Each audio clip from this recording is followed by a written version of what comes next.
Good afternoon. Yeah, we got a couple minutes. I gotta go way out to Bluntville to pick up an order. You know, without getting into a lot of details, because I'm not gonna try. I'm not even trying to.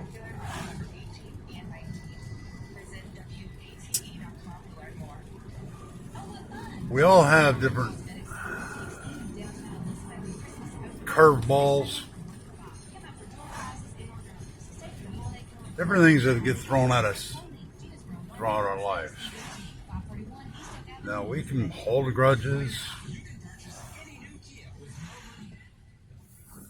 be bitter, all that. But who's it going to help or hurt? By holding them grudges and being bitter, it's honestly not going to do anything. It's not going to accomplish anything. It's going to make that person miserable.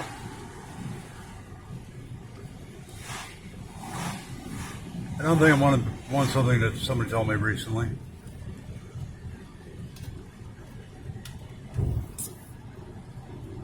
And I've had an email saying what I should do about it, and whether I should do something about it. And I appreciate the email more than anybody realizes. But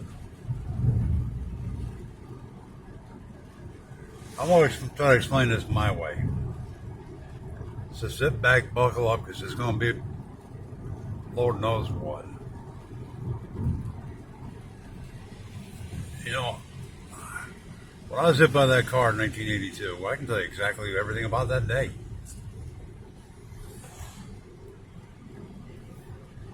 And it took years before they diagnosed me with traumatic brain injury. And to be honest, the first page of my medical reports, they said, "Why are you here?" I said, "To shut my damn mother up. She's driving me nuts." It took 16 years. I guess her nagging finally paid off. But for a long time, I let TBI deal with me. Then I was like, enough of this crap. So I said, no more. You're not dealing with me, I'm dealing with you.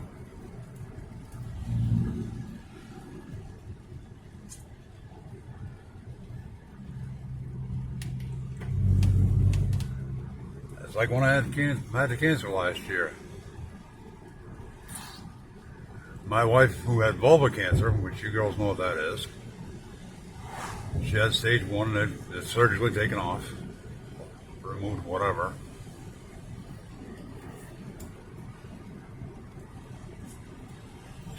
I remember she looked at me and said, "I had a cancer song and I'm giving it to you." And lately we've been going through some things, so I haven't done videos. So we've gone dealing with some stuff around in our lives. And God keeps playing that song. Last night, matter of fact, he played it again. And every time it comes on, I crank that radio up. The radio goes to 40, and it's cranked to 40 in that quick heartbeat. It's Rachel Patton's "My Fight" song. We can let things take away from us, or we can say enough's enough. We're fighting back. Not hold grudges and be bitter, because it's not. And I'm not belittling anything. But by letting go of it, we're taking back our power. Now, one thing about them in particular is their Hermetic God and Christians and everything else. Well, not all Christians are perfect. Actually, none of us are. We all screw up. Now, I've been to Christian churches where they yell across the whole building, "You need money this week. Brother, you need money this week." I've had a minister tell me I need to quit smoking and give the money to his church. Almost laughed in his face. I'm not kidding. This has all happened. The one that said if I need to quit smoking was 1990. The one before that was 70s, early 80s, maybe.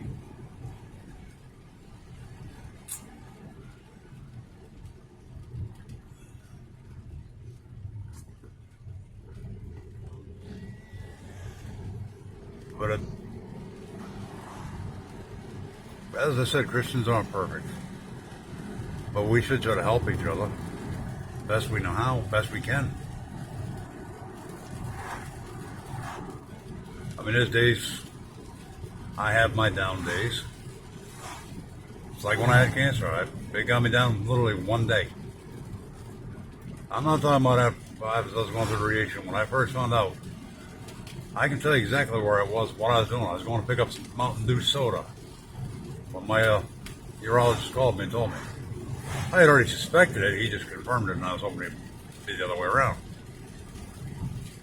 I went home, sat on the bed. My wife and daughter gave me a hug. We all cried for a little bit. I went down the dumps, and the next morning, God was speaking to me like I'm speaking to him right now. I didn't hear no bell. One more round. And I've applied that I'd like to think every day of my life since.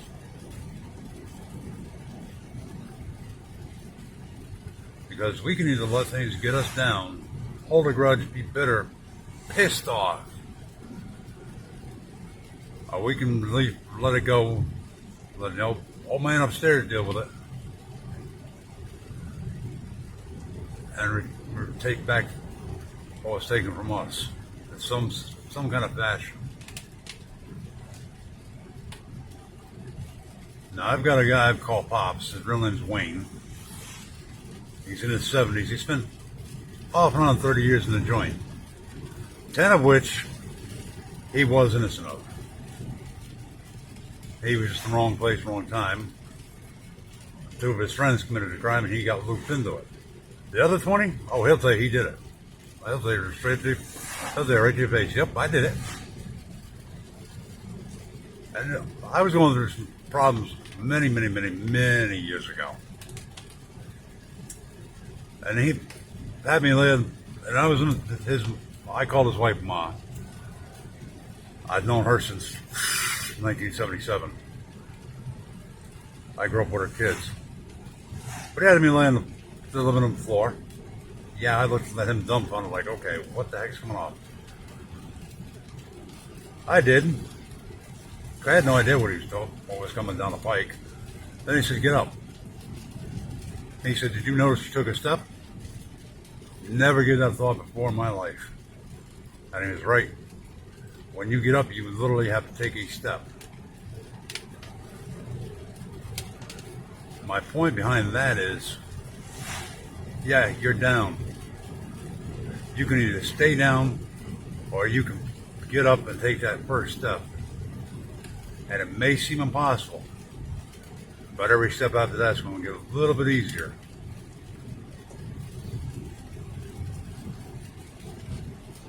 I look at my oldest brother. He went through some things that, I'm not going to get into all the details, but he still has some days where he's down. By this rule, I mean, this kid has got to wear 2 hearing aids because in the 1960s, the U.S. Navy doctor decided he wanted to get drunk and do his job as he's drunk. My brother's paying for it for the rest of his life. And that does get him down.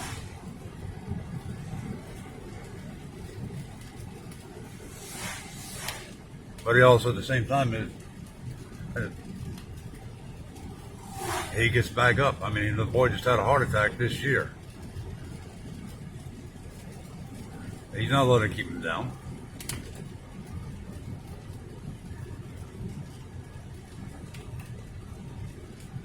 And I'm not trying to belittle anything either, so if anybody's saying that, they're nutty than 3 fruitcakes. I'm not a minister, I'm not a motivational speaker, and I gotta grab Interstate 81, you're gonna hear the GPS yap in a minute. In a quarter mile, turn left onto the I-81 North ramp to Bristol.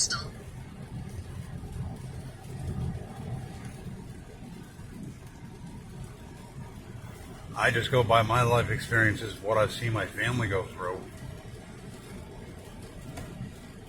Turn left onto the I-81 North ramp.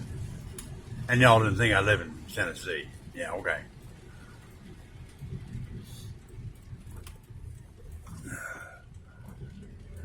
Continue on I-81 North for 3 miles.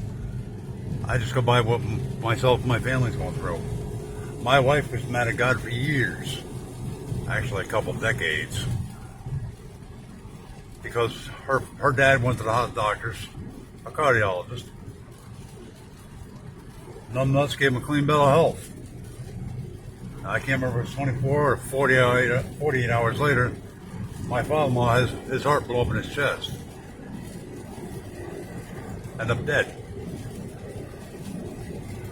Now, my wife, when we got together, knew what my relationship with God was like, but her and I talked about it was pretty much a no-no subject. I don't know how it changed, when it changed, I don't know. But God waited for her. In 2 miles, take exit 69 toward Tennessee 394 East. And you know what? God won.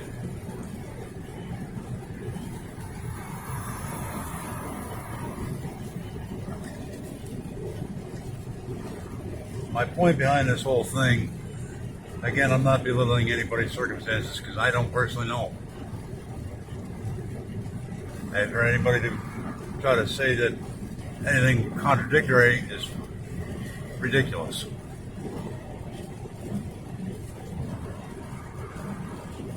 Now, all right, I was told to block a person because they're mad at God, mad at Christians. No, that's not going to happen. Let me put it very succinctly. When hell freezes over, that will happen. Hell ain't going to freeze over. Because the only way I can help is let somebody vent on this channel. Lord, forgive me for putting it this way, but by God, go for broke.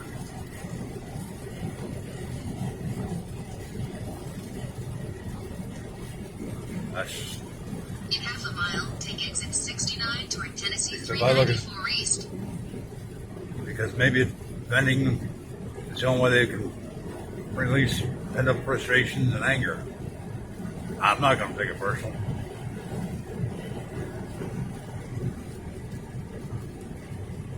Take exit 69, then keep right at the fork. But no way would I take it personal.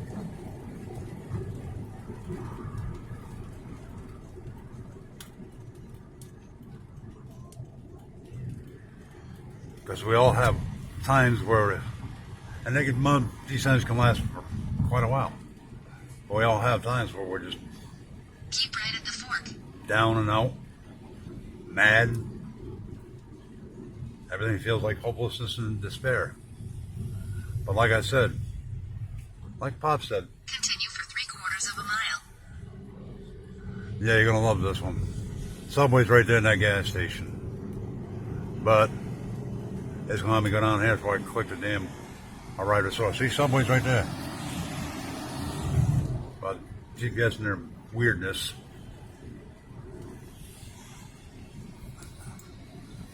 See? Now watch this. We're passing Subway. We passed Subway, but I got to get on here for that to light up so I can get right to the store. But we all had those days of times. I mean, what was his name in the Bible? I can't remember off the top of my head. My brain went blank. But everything was ripped away from him. Because the devil wanted to make a bet with God, and it was the only time God took that bet. Now I click it right to the store. No, just do a U-turn and go back up there. This is the only time God took that bet. And God let Satan take everything away from the man. Literally everything. Family, crops, all of it. Because Satan figured, well, he's going to curse you. Well, the man never did. If somebody remembers his name, because my mind was totally drawn blank.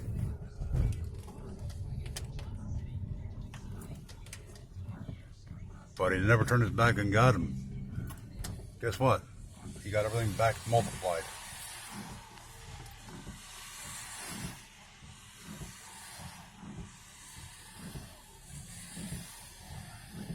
And I look at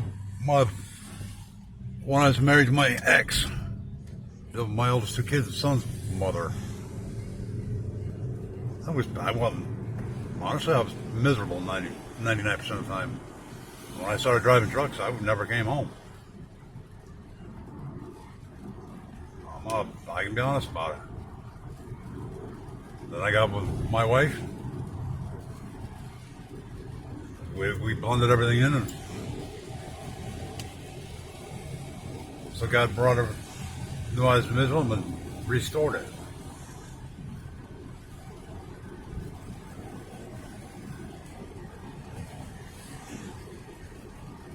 So it's all,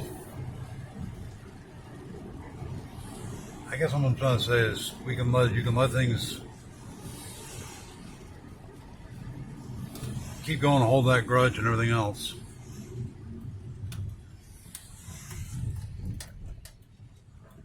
Or you can let it go. Because it's honestly not going to do a freaking bit of good. And if venting on here is the only way you can, if it helps, then read my lips. Go for broke. And if someone has to do that, everybody else just leave them alone. I'll deal with it. Because let me explain something. If you're still watching this part, I want you to realize something. And I seriously mean this. On this channel, we are a family. And one thing my current wife taught me a long time ago is families help each other. Just straight up, we do.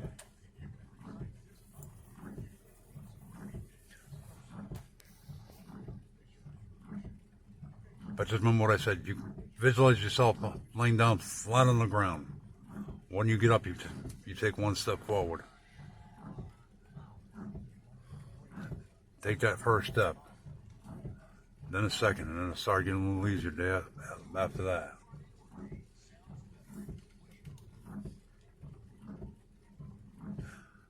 Another example, and this is probably going to get a sensitive subject, but look at Joyce Meyer. Look at her history. Her dad abused her. He passed her around like a, whatever you want to call it. And look where she's at now. She took that first step. See, all people, it's not just, there's no sense, I'm not belittling you, I know this can sound bad, but don't sit there and keep going where you are, change it. Because what you can't change, God will. Remember that. And I will catch you on the flip-flop. Bye.